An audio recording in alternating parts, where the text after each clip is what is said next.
gribējās svaigi. Sieviešu linkums. Mums ar vīri ienācās īpašums, un tad mēs kaut kā aizdomājāmies, ka varētu kaut ko te iesākt. Nebija doma galīgi, tagad, kad es te ņemšos, ravēšu un kaut ko tādu darīšu, absolūti nē. Domājam, būs mums īpašums, kur atbrauks draugi, mēs padzersim alu, patusēsim, un tad mēs izdomājām, ka vajag kaut ko vairāk. Vīram patīk gatavot, un es izdomāju, ka man vajag siltumnīcu. Iestādījām tur čili, protams, vajadzēja tomātiņus, gurķīšus, visu kaut ko. Sastādījām, tie pipari izauga ļoti daudz un labi, un tā arī viss sākās. Un tā, ka mums izauga, tad mēs iedavām visiem draugiem, paziņām pagaršot, un viss teica, kāpēc jūs neizdomājat to uztaisīt kā biznesu. Ko, princese?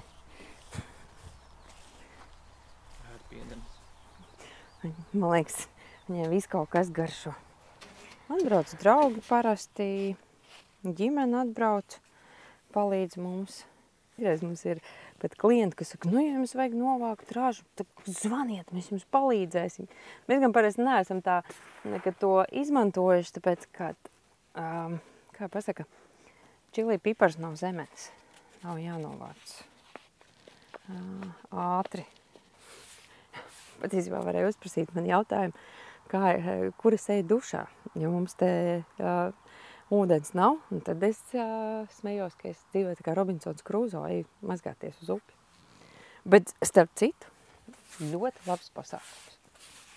Man pat ir, ir bijis tā, kad augsta vasara, kur man ir vanna, un es pat esmu tā kā bērnībā gājusi vannā. Neskatoties to, ka jau esmu ļoti pieaugusi, bet es to vannu piepildu ar upes ūdeni, atstāju siltumnīcā, te ir silts. Es nesaprotu, ļoti laba vanna. Nekāda vaina. Līdz ar to var izdomāt visādas lietas, kā var izdzīvot laukos. Ir bijis tā, ka termometrī 52 grādi, un pipariem tas patīk. Tu pastīsimies, cik tagad ir intereses pēc. 28. Tagad ir 28 pie zemes. Māja vidus, pats vidus. Ja mēs to parādīšu kaut ko smieklīgu. Viss bija uztaisīts speciāli tāds apžulgojums, un viņas viss te dzīvoja. Un tad, kad es paņēmu toreiz tos tītarus, man tie tītari kāpa ārā no tā apžulgojuma, sēdās kokos, un mums bija tāds apaļš, tāds galds āra. Un, mēs izējām ārā, padzert kafiju, un tie tītari sēdējuši te blakus. Un tad mēs smējāmies tā kā pie pokera galda. Tu sēdi, mēs cilvēki sēž un vēl tītari sēž. Rio, neču, princesi.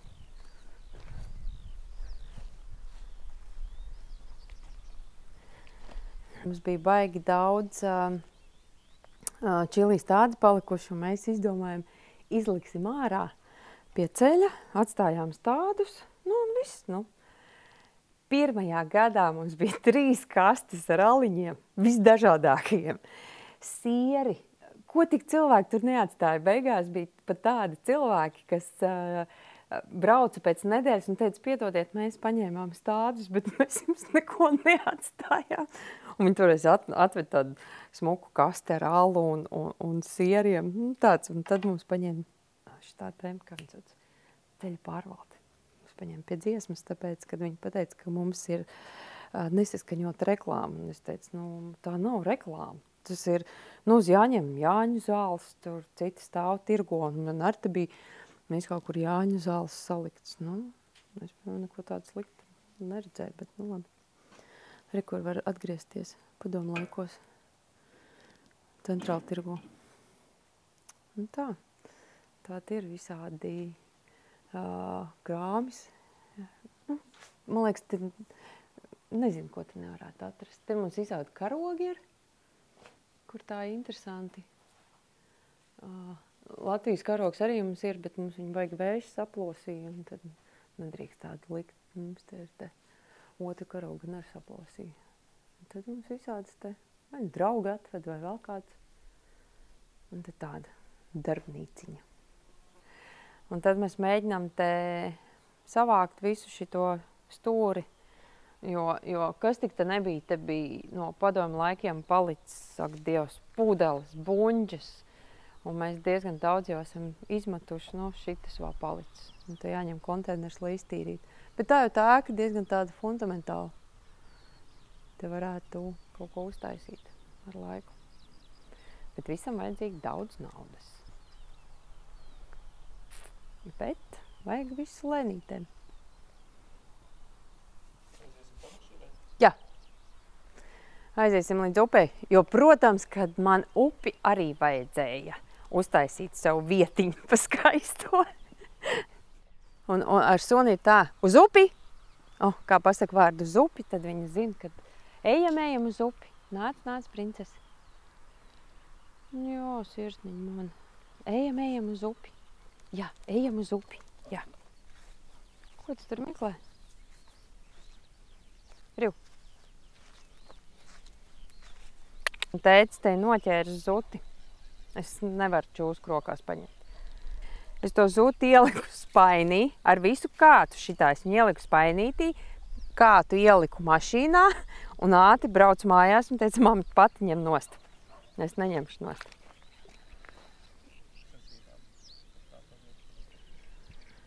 Tā ir tāda, kā jūs teicu, draudzene man piedāvāja. Un mēs aizbraucām, tas bija aprīlis, uz karpu makšķerēšanu. Un viss būtu baigi labi, tikai toreiz, tā, kad mēs piedalījām sacensībās, bija sniegs, sasalis, viss. Un mums jādzīvo teltī.